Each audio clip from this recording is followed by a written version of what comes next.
Ek wil vandag gesels en ons gaan saam gesels oor die onderwerp Open My Eyes. Die tema gaan oor gebed.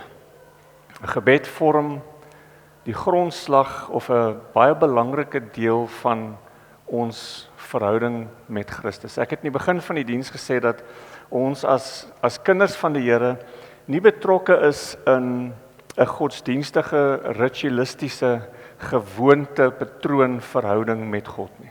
Maar ons is betrokke in 'n lewendige verhouding met God. In 'n lewendige verhouding, as jy in die prakties kyk, is bitter afhanklik van kommunikasie. Daar kan nie 'n verhouding bestaan as daar nie kommunikasie plaasvind nie. So ek wil nie te ver in die grondslag of die betekenis van gebed ingaan nie, maar ek wil net as fondasie en in die begin sê dat gebed is kardinaal belangrik as ons sê ons is kinders van die Here. Kinders van die Here in terme van verhoudingswesens wat in verhouding met die ewige Skepper staan. Daar is en daar moet kommunikasie betrokke wees. Kommunikasie kom nie net van een kant af nie, met ander woorde, baie van ons is gewoond daaraan in ons huwelike, dat is net die vrou wat praat. Amen. Dis 'n grappie. Okay, so dit kom van al twee kante af. Daar moet van albei kante af verhouding gebou word deur middel van kommunikasie. So gebed is interaksie. Gebed is kommunikasie met God en God praat met ons en dit vorm verhouding. Maar ek wil vandag spesifiek praat oor 4 gebede en ek wil 'n bietjie uitbrei op wat Paulus geskryf het, want dit is nie verkeerd van ons om 'n gebedslys te hê, om neer te skryf dit waarvoor ek die Here vertrou nie. Dis nie verkeerd om te sê ek bid vir my familie, ek bid vir my finansies, ek bid vir my werk, ek bid vir my werksplek, ek bid vir my kinders, ek bid. En met ander woorde, ons het 'n standaard lys waarvoor ons die Here vertrou en waaroor ons met die Here gesels. Daar's niks fout met hierdie lys nie, maar ons moet daarteen waak dat ons gebedslys nie 'n bekommernislys word. Jy sien, daar moet op een of ander stadium in ons verhouding en in ons gesprek met God moet ons verstaan dat daar wel deurbraak is in ons gebedslys. Jy sien, ons kan nie dieselfde gebedslys vir die laaste 30 jaar hê nie. Want iewerste moes daar al antwoorde op ons gebede gekom het. Dis nie verkeerd om te bid nie, want die Bybel vir goed te bid nie. Die Bybel sê, vra en vir jou sal gegee word. Hy sê, maak julle versoeke of julle behoeftes aan my bekend met danksegging. Met ander woorde, dis reg om die Here te vertrou vir goed. Maar ek wil vanmôre met julle praat nie net oor dit wat ons die Here voor vertrou nie, maar vandag se boodskap gaan meer oor wat en hoe verstaan ons gebed sodat ons antwoorde kan ontvang vir dit waarvoor ons bid. Jy sien, want baie keer kan ons in 'n posisie sit waar ons die Here dien, ons bely ons as Christene, maar ons verstaan nie dit wat die Here werklik vir ons kom doen het en wat hy hier binne in ons kom doen het en wat hy vir ons alreeds kom gee het nie. Jy sien, die ding is, baie keer bid ons dat die Here goed moet doen wat hy eintlik al 2000 jaar terug gedoen het. Ons verwag dat die Here nou moet beweeg, nou antwoorde, nou oplossings en uitweg moet skep vir 'n situasie, maar eintlik as ons dit verstaan, dan sal ons agterkom dat die antwoorde vir my gebede alreeds gegee was 2000 jaar terug deur dit wat Jesus Christus aan die kruis gedoen het, en dat ons nou in 'n posisie van waardigheid moet kom, sodat ek myself kan sien soos God my sien, en wanneer ek op daai plek kom waar ek myself sien soos wat die Here my sien, dan kan ek op 'n plek kom waar ek eintlik kan ontvang. Jy sien, van twyfel, skuldgevoelens, onwaardigheid en al hierdie goed wat die vyand ons pad langs stuur en wat godsdiens op jou pad langs stuur wat sê jy's nie goed genoeg nie omdat jy nie X, Y en Z doen nie so lyk nie, nie so praat nie, nie so optree nie. As ons al hierdie reëls moet volg en ons voel ons faal in die reëls, dan voel ons kwalifiseer nie om te ontvang dit waarvoor ons bid nie. Dis 'n natuurlike ding. Ek meen as jy toe jy 'n kind was en jy was stout, Jou pa het gesê, moenie die golfbal om die huis slaan nie, en jy slaan die hele tyd die golfbal om die huis, en wat gebeur? Presies wat hy gesê het, jy slaan die ruit uit. Dink jy daar is 'n goeie tyd om te gaan vra vir 'n increase in jou sakgeld? Jy gaan dit nie doen nie, want jy is op 'n plek van skuld. Jy is in 'n plek waar jy bewus is dat jou ongehoorsaamheid nou moeilikheid gemaak het, en daar's wrywing tussen jou en jou pa. Nou, dit is nie 'n goeie tyd om nou te gaan vra nie. Maar jy sien, ons kategoriseer ons verhouding met ons God in dieselfde manier as wat ek nou verduidelik het, maar ons moet verstaan dat God nie dieselfde is as ons aardse vaders nie. Hy sê, julle wat sleg is, julle doen goed aan julle kinders. Hoeveel te meer sal ek nie aan julle kan goed doen nie? Daar is niks wat jou diskwalifiseer om te kan ontvang uit die hand van die Here nie, want jy het jouself nie gekwalifiseer om te ontvang uit die hand van die Here nie. Let that sink in. Jy het nie jouself gekwalifiseer om te kan ontvang dit wat God vir jou voorberei het nie. So jy kan nie jouself diskwalifiseer om te ontvang dit wat God vir jou voorberei het nie. Because Christ qualified you. Christ qualified you through the finished work of the cross. He made you righteous. He made you holy. He made you pure. He made you the apple of God's eye. And there is nothing that can change that. So ons moet 'n bewustheidsverandering ondergaan waar ons besef wie ons is en dat ons waardig is om te ontvang, sodat ons gebedslys nie 'n bekommernislys word nie. Want as hy vir jare daar is, het dit 'n bekommernislys geword. Ons het die voorreg om die Here te vertrou, omdat ons weet wat hy vir ons gegee het. Efesiërs 1 vers 17 tot 19 sê, For I always pray to the God of our Lord Jesus Christ, the Father of glory, that he may grant you a spirit of wisdom and revelation, of insights into mysteries and secrets, in the deep, intimate knowledge of him. By having the eyes of your heart flooded with light, so that you can know and understand the hope to which he has called you, and how rich is his glorious inheritance in the saints. And so that you can know and understand what is the immeasurable and unlimited and surpassing greatness of his power in and for us who believe, as demonstrated in the working of his mighty strength. Hierdie is 'n geweldige, kragtige gebed. Jy sien, Paulus bid vir die Efesiërs hier, en sy gebed gaan nie oor, Here, maak hulle probleme reg, sort hulle probleme uit nie. Want ek dink, soos wat ons het hierdie ouens ook maar 'n lysie gehad van probleme wat hulle voor die Here gebring het en met die Here daaroor gepraat het. Maar Paulus se gebed vir hierdie mense is nie, Here, maak hulle probleme reg nie. Sy gebed is dat hulle oë oopgemaak word, dat hulle harte verlig kan word, sodat hulle kan verstaan, wat is die diepte en die heerlikheid van die erfenis wat hulle ontvang het. Paulus verander die fokuspunt van wat buite is, na dit wat binne is. Die eerste skrifgie sê, a spirit of wisdom and revelation. Wisdom is the application of knowledge. Knowledge is om te weet dat 'n tamatie is 'n vrug.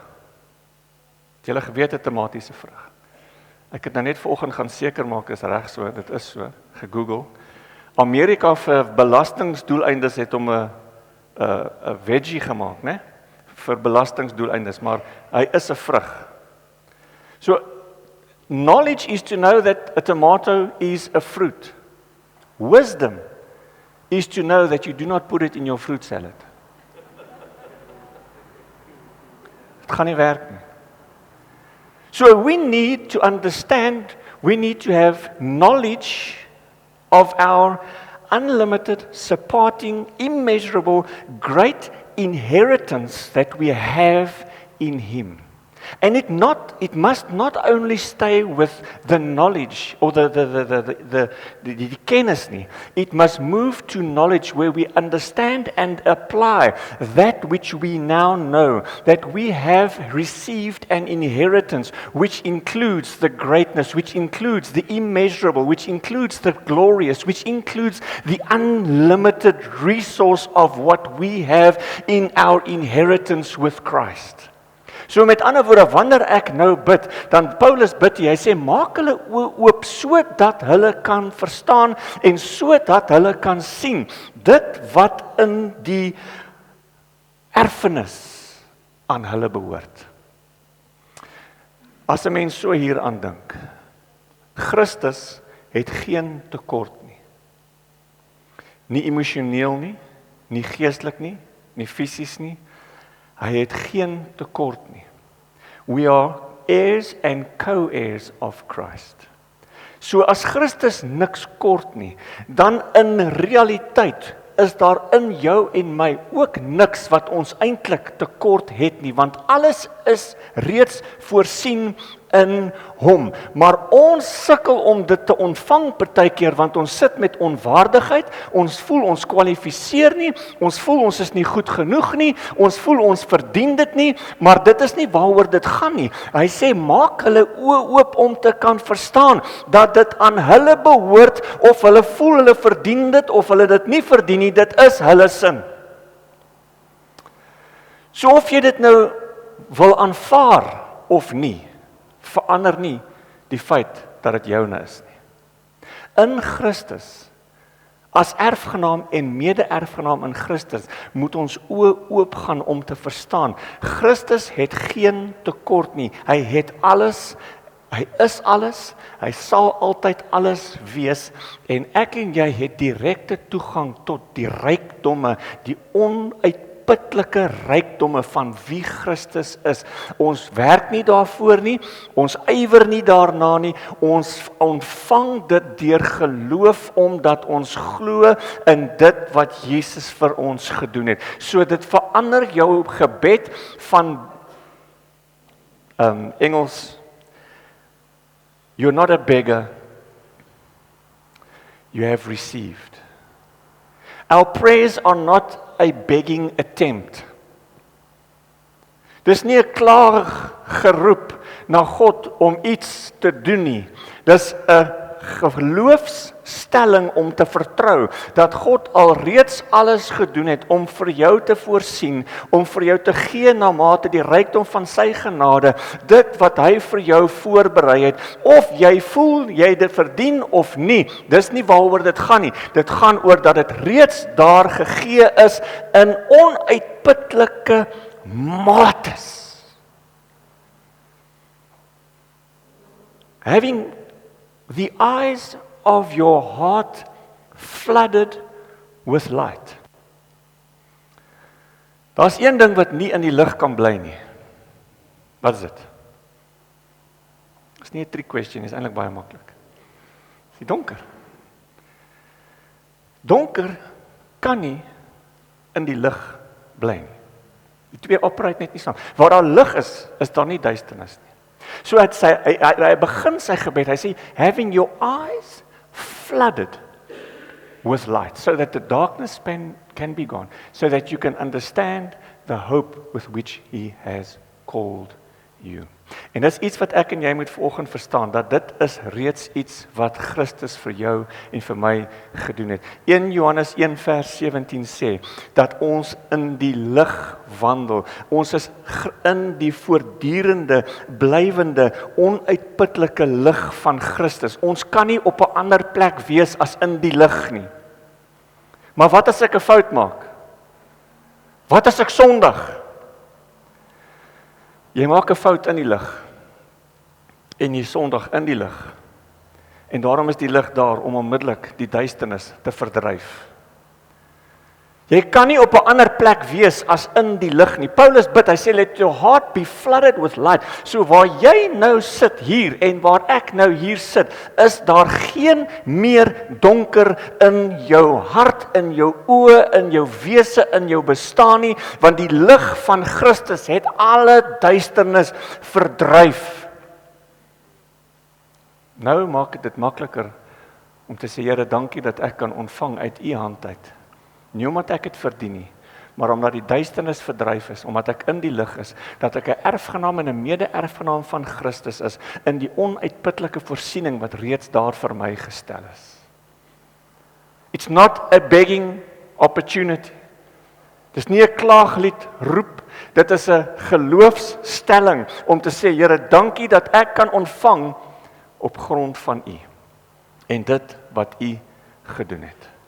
Amen. Is julle alright? Tweede gebed. Is baie vers hierso. Hierdie gebed versterk die innerlike mens deur die kennis van sy liefde. Lees saam met my. For this reason, seeing the greatness of this plan by which you are built together in Christ, I bow my knees before the Father of our Lord Jesus Christ, for whom every family in heaven on earth is named, the Father from whom all fatherhood takes its title and derives its name. May He grant you, luister, out of the rich treasury of His glory, to be strengthened and reinforced with the mighty power in the inner man, by the Holy Spirit Himself indwelling your innermost being and personality. May Christ through your faith actually dwell, settle down, abide, make His permanent home in your hearts. May you be rooted deep in love and founded securely in love, that you may have the power and be strong to apprehend and grasp with all the saints, God's devoted people, the experience of that love. That is what is the breadth and the length and the height and the depth of it. That you may really come to know, practically through experience for yourselves, the love of Christ, which surpasses mere knowledge, without experience, that you may be filled through all your being unto the fullness of God, may have the richest measure of divine presence and become a body wholly filled and flooded with God Himself.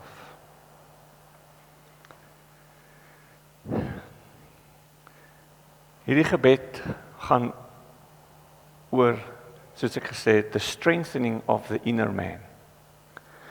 En sonder om neer te praat op enigiets wat ek nou van hier af gaan noem.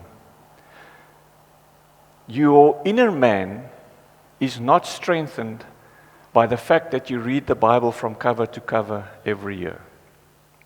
En dis nie sleg om die Bybel te lees nie. Ek disencourage jou nie om die Bybel te lees nie. Dis nie dat jy 2 ure 'n dag bid nie, dis nie dat jy getuig nie, dis nie dat jy al die goeders doen wat ons doen nie. Jou innerlike mens word versterk deur een ding as ek hierdie skrifgie lees. Hy sê that you grant out of the treasure of His glory to be strengthened, reinforced by the mighty power of the inner man, by the Holy Spirit Himself, your innermost being and personality, that may Christ through your faith dwell in your hearts. May you be rooted deep in love and founded securely on love. Jou innerlike mens word versterk deur jou kennis van God se liefde vir jou. Die oomblik wanneer jy verstaan hoe God jou liefhet, word jou innerlike mens versterk. Die waarde van iets wat jy koop word bepaal deur dit waarvoor jy daarvoor betaal. Dis hoekom goed op Timo bietjie cheaper is, né? Want die kwaliteit is dalk nie dieselfde as 'n oorspronklike brand name nie, maar dit is bietjie cheaper. So die waarde daarvan, die waarde word bepaal deur wat jy bereid is om daarvoor te gee. Nou wanneer jy na jouself kyk, moet jy verstaan dat God bereid was, is en altyd sal wees om alles te gee om jou waardebepaling te stel. Hy was bereid om alles te betaal. Nie deeltliks nie, nie gedeeltelik nie, nie in porsies, nie in afbetalings, nie afbetalingspaemente nie. Hy was bereid om eenmalig, eens en vir altyd alles te gee, sodat jy kan verstaan dat jy in sy oë onskatbare waarde het.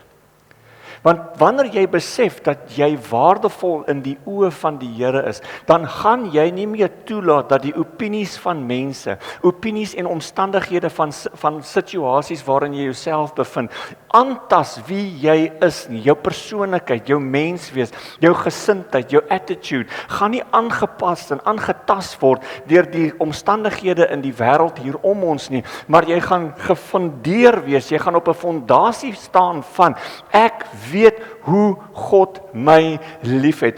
Ek moet kom op 'n plek waar ek die lengte, die diepte en die breedte hiervan verstaan. Dan sê hy daar dat dit is die krag binne in ons. Dit is die krag binne in ons wanneer ons verstaan hoe baie hy ons liefhet. Wat 'n tipe liefde hy ons mooi liefhet. Ons is gewoond aan gebroke liefde. Ons is gewoond aan kondisionele liefde. Ons is gewoond aan liefde wat gee wanneer daar gegee word en vat wanneer daar gevat word. Dit is nie die liefde wat God gee nie. Dit is 'n onvoorwaardelike liefde wat sê, ek gee vir jou alles al gee jy vir my niks. Jy sien net daaraan val almal se torre af, want ons ken nie so tipe liefde nie. Wie gaan vir my aanhou lief hê as ek niks gee nie? Dit bestaan nie. Iewers op die ander kant gaan iemand hulle stert in 'n krul ruk en wegloop en sê ek is klaar met jou. Maar wanneer dit kom by die Here, dan is daar 'n onvoorwaardelike diepte, 'n liefde wat nie opgee nie, 'n liefde wat sal gaan waar ander nie sal gaan om jou te gaan soek en jou te gaan haal nie, 'n liefde wat jou sal opbou en jou sal versterk, 'n liefde wat jou identiteit sal vorm, 'n liefde wat sal jou help jou verstaan hoe die Here jou sien wanneer hy na jou kyk. Dit is dit wat jou innerlike mens sterk maak sodat jy staande kan bly. Dawid is 'n voorbeeld. Sy omstandighede buite hom, toe hy hierdie reus in die oë kyk, was, ek dink, nie goed nie. Dink, sit jouself in daai posisie. As jy op die scenario is waar hy is, Dawid was nie geïntimideer deur die grootheid van die opponent of die vyand nie. Hy was baie kleiner as die reus. Maar jy sien, Dawid se oorwinning het nie gelê in die grootheid van sy spiere of sy liggaamsbou nie. Dawid se oorwinning het gelê in die stabiliteit van sy innerlike mens, want hy het God vertrou. Hy het geweet, God het my te lief om my teleur te stel. God het my te lief om my te laat seer kry. God het my te lief om my te laat val en breek. Hy het hierdie kennis gedra en sy innerlike mens was sterk genoeg om te sê, ek gee nie om hoe groot hierdie reus is nie, die Here sal my die oorwinning gee. En so in ons lewens word ons gekonfronteer met reuse. Ons word gekonfronteer met omstandighede en situasies. Ons word gekonfronteer met mense wat ons aanval. Ons word gekonfronteer met baie goed wat in ons lewens soos reuse na vore kom. Onthou hierdie een ding, jou oorwinning lê nie in hoe aggressief jy kan wees en wat se agtergrond en kennis van die wet jy mag hê nie. Jou oorwinning lê in hierdie een ding, that your inner man is strengthened by the knowledge of the love that he has for you. En dit is genoeg. Dit is genoeg om jou staande te laat bly. Derde gebed. That it gives you direction. For this reason we also, from the day we heard of it, have not ceased to pray and make special request for you, asking that you may be filled with the full, deep and clear knowledge of His will, in all spiritual wisdom, in comprehensive insight into the ways and purposes of God, and understanding and discernment of spiritual things, that you might walk, live, and conduct yourselves in a manner worthy of the Lord, fully pleasing to Him and desiring to please Him in all things, bearing fruit in every good work, and steadily growing and increasing, and by the knowledge of God, with a fuller, deeper, and clearer insight, acquaintance, and recognition, we pray that you might be invigorated, strengthened with all power according to the might of His glory, to exercise every kind of endurance and patience, perseverance and forbearance, with joy, giving thanks to the Father who has qualified and made us fit to share the portion which is the inheritance of the saints in the light. Wanneer ons bid en ons weet dat die Here het 'n plan vir ons lewens, dan verander dit baie dinge. I say that you may have a deep and clear knowledge of His will. Mense, ons moet vandag 'n lyn trek en ons moet 'n keuse maak dat ons dit nooit ooit weer gaan betwyfel nie, dat God se wil vir jou lewe is 'n goeie ding. Ons hoef nie bang te wees vir wat God se wil vir jou lewe mag wees nie. Gaan dit baie keer uitdagend wees? Ja.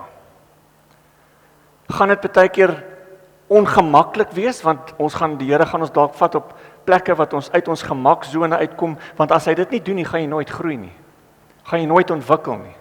Gaan jy nooit word wat hy in oog het vir jou nie. So dit gaan nie altyd net moonlight and roses, en dit gaan nie altyd net love stories en love songs, en ons float net hier deur die lewe. Jy gaan hier en daar gechallenged word, jy gaan hier en daar na 'n plek kom waar jy ongemaklik is, maar die feit van die saak is, ons moet weet, dat wanneer ons bid, hoef ons nie te twyfel in die wil wat hy vir ons lewens het nie. Sy wil vir ons lewens is 'n goeie wil. Sy wil vir ons lewens is 'n wil van voorspoed en nie van onheil nie. Dis wat die skrif vir ons gee. Die woord sê vir ons dat hy gaan voor ons uit en hy dek ons agterhoede, hy behoed ons en hy bewaar ons en hy beskerm ons. Dit beteken nie dat dit altyd gebeur soos wat ons wil hê dit moet gebeur nie, en dit gebeur ook nie altyd presies soos wat God dit wou gehad het nie. Wat? Ja, die Here is nie sovereign in control nie. Want anders sou jy 'n pion gewees het wat God rondskuif wanneer hy wou en alles sou perfek gewees het. Maar ons maak baie keer die verkeerde keuses. Okay, nou julle nie, net ek. Ons maak foute. Ons maak verkeerde keuses. Ons luister nie altyd vir die stem van die Heilige Gees binne ons nie. Ons luister nie eers na ons ouers baie keer nie. En dan maak ons foute. Dis nou hier wanneer jy moet verstaan, hierdie is nie die einde van God se wil nie. Hierdie is nie 'n plek waar God nou met sy hande in sy hare sit en sê, o, magtig, wat gaan ons nou doen nie? Want kyk, wat het hy of sy gedoen? Nou is die Here raad op. Nee, kyk vir Josef. Josef het 'n droom van kleins af. Jaloesie, menslike faktore, kom en probeer hom vernietig, probeer hom doodmaak. Dit het God se wil nie verander nie, maar God se wil op die einde van die dag het geseëvier. En hy kon op die einde van die dag, toe sy broers weer na hom toe kom, en sy droom word waar, na baie jare, kon hy vir hulle gesê het, hy het vir hulle gesê, dit wat julle gedoen het die vyand gedink om my te verwoes. Maar hy sê, God het dit gebruik vir sy wil. So wat ek probeer sê is, wanneer jy bid, moenie bang wees om te sê, Here, laat u wil geskied nie, want sy wil is goeie wil. Jy hoef nie bang te wees vir sy wil nie. Jy hoef nie bang te wees vir wat hy vir jou voorberei het nie. As jy bang is, bid nog. Bid, laat die Here jou die courage gee om partykeer ongemaklik te word. Om partykeer in 'n discomfort zone te kom waar jy nie altyd, hierdie is bietjie weird, maar mense, as ons nie daar kom nie, gaan ons nooit ontwikkel nie. Waar ontwikkel 'n mens? Jy ontwikkel nie in jou happy place nie, jy ontwikkel daar waar jy bietjie gestretch word. Daar waar dit bietjie challenging is, daar waar jy regtig moet sê, Here, dis nou u wat my hierdeur moet vat. Dis u wat my die wysheid moet gee. Hoe gaan jou besigheid groei as jy nie risks vat nie. As jy nie die Here vertrou om jou die regte risiko's te wys nie, om jy die regte besluite te maak nie. As jy happy is met wat jy het en jy doen net wat jy doen, gaan jy van nou tot dan dieselfde verdien elke keer. Maar as jy die Here vertrou vir expansion, as jy die Here vertrou om bietjie buite die boks te dink, as jy die Here vertrou om bietjie ander planne te kry, kan goed verander. Maar dis ongemaklik. Hoekom? Dis die onbekende. Dit was nog nie daar nie. Hoe gaan dit werk? Kan dit werk? Natuurlik kan dit. Want hy het 'n goeie wil vir jou lewe. En dit sal nie verander nie. Sy wil verander nie wanneer jy aanjaag nie. Sy wil verander nie wanneer jy foute maak nie. Sy wil is nog altyd en sal altyd wees dit wat hy oorspronklik vir jou instoor het toe hy jou geskaap het. Ons laaste ene, hoe doen ons vir tyd? Dink okay. Laaste ene, Philippians 4:6, do not fret or have any anxiety about anything, but in every circumstance and in everything by prayer and repetition, definite requests with thanksgiving, continue to make known to God. And God's peace shall be yours, that tranquil state of a soul assured of its salvation through Christ. And so fearing nothing from God and being content with its earthly lot of whatever sort that is, that peace, which transcends all understanding, shall garrison and mount guard over your hearts and minds in Christ Jesus. Pray with thanksgiving. Omdat ons nou verstaan dat ons in Christus as erfgename en mede-erfgename is, bid ons met danksegging. So danksegging kom nie as 'n resultaat van die antwoord op my gebed nie. Danksegging kom as 'n resultaat, as gevolg van die feit dat ek weet dat dit waarvoor ek bid, het God alreeds vir my instoor. Jy sien, as ons die Here net dankie sê wanneer ons ontvang, is dit teenoorstrydig dit wat die gebed wat Paulus sê, waar hy sê, give thanks and with prayer and supplication, with thanksgiving. So met ander woorde, ek kom met 'n joyful, met 'n blymoedige hart na die Here toe. I'm not begging, I'm not pleading. I'm coming with a heart of thankfulness, with thanksgiving and thanking God for His provision, thanking God for His answers, thanking God for His breakthrough. Even before I see it, I'm thanking Him because I know that He has already provided it, even before I asked for it. Ek kom na hom toe met danksegging, toe Jesus die 5 brode en die 2 visse gevat het. Die eerste ding wat hy gedoen het voordat hy dit uitgedeel het was, dankie gesê. He gave thanks. He didn't give thanks for the 5 fishes, or the 5 loaves and the 2 fishes. He gave thanks for the 12 baskets, which they did not see. Jy sien, want hy het geweet wat reeds daar in voorsiening was, want hy ken sy Vader. Hy het geweet wat die Vader hy het alreeds geweet wat die Vader hier gaan doen. So hy het net gesê, with thanksgiving, thank you that we may feed 5,000 plus. En daar's 12 mandjies wat oorbly. Hy het nie gewag, hy het nie na die tyd gesê, Here, dankie dat jy deurgekom het. Amper het hierdie mense gevrek vandag. Dit was nie sy gebed nie. Dit was nie 'n desperate, he just made it nie. Dit was 'n vooraf dankbaarheid met die wete dat in God is reeds alles voorsien wat nodig was om 5,000 mense te voed. En so kom ons na die Here toe met wat ons behoefte is, wat ons nood is, wat jou gebedslys verander nou in 'n danksegingslys, waar ons die Here dankie sê. Here vir dit, dankie sê Here vir dat, dankie dat U reeds hier is, dankie dat U my reeds vooruit gegaan het, dankie vir dit, dankie vir dit, dankie vir dit. Ek prys U nie omdat ek die resultaat sien nie, ek prys U omdat ek weet die antwoord is reeds gegee en ek roep dit tot manifestasie in die natuurlike hier sodat ek dit kan sien, want U het dit reeds vir my gegee. With thanksgiving. Nou die groot ding van hierdie skrifgie wat vir my uitstaan hier is die feit dat hy baie praat van peace, which transcends all understanding.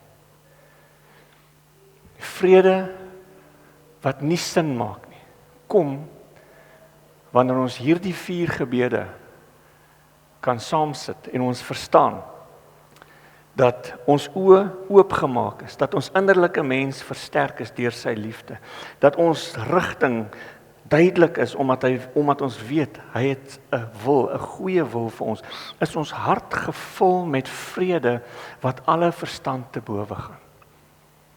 Dit transcending the understanding beteken dit maak nie sin om vrede te hê partykeer nie. But it's the peace of, onthou wat hy daar skryf is baie belangrik. Hy sê nie the peace of your heart nie. Hy sê the peace of God. Because if it was the peace of your heart, dan sou dit fluktuerend wees. Maar the peace of God is consistently there because God is in control. God has been there, God was there, God's going to be there. He's always the same, yesterday, today, and forever. The Alpha and Omega. He is all and more than enough. Jehovah Jireh, our provider. We lack nothing in Him because that is why the peace of God gives us stability. So, in 'n netedop, ons bid. Ons het 'n lys. Moenie jou lys weggooi nie. Dis 'n goeie lys. Maar ons bid vandag met die wete dat ons oë oopgemaak is om die dieptes van God te kan sien en verstaan. Dat ons innerlike mens versterk is deur sy liefde vir ons. Dat ons rigting duidelik is, dat sy wil vir ons daar is, dat ons 'n vrede het wat alle verstand te bowe gaan. En ons bid nie in 'n smeekkondisie nie, ons bid in 'n dankseggingsposisie vir dit wat Jesus vir ons gedoen het. Die verlore seun het alles gehad in sy pa se huis, maar hy het tussen die varke gesit en pele vreet. Eet. Hy het alles gehad. En baie kan in 'n posisie wees waar ons alles in ons Vader alreeds ontvang het, maar nog steeds net pele eet, omdat ons nie toelaat dat ons verstaan. Dit gaan nie oor die verandering van ons omstandighede buite nie. Dit gaan om die verandering van die innerlike mens. En wanneer die innerlike mens verander, sien jy hoe verander die omstandighede buite. Amen. Kom ons neem nagmaal. Wanneer jy nagmaal gebruik vandag, sê Here, help my om te sien dat ek alreeds ontvang het wat ek nodig het. We are not beggars, we are praisers. Confirm vandag wat jy nodig het. Wanneer jy die nagmaal neem, sê Here, dankie dat U alreeds hierdie vir my voorsien het. Ek ontvang dit in Jesus naam. Nie omdat ek het verdien nie, maar omdat ek regverdig gemaak is deur die bloed van Jesus Christus. Dis joune, dit behoort aan jou. Ontvang dit vanmôre in Jesus naam. Amen.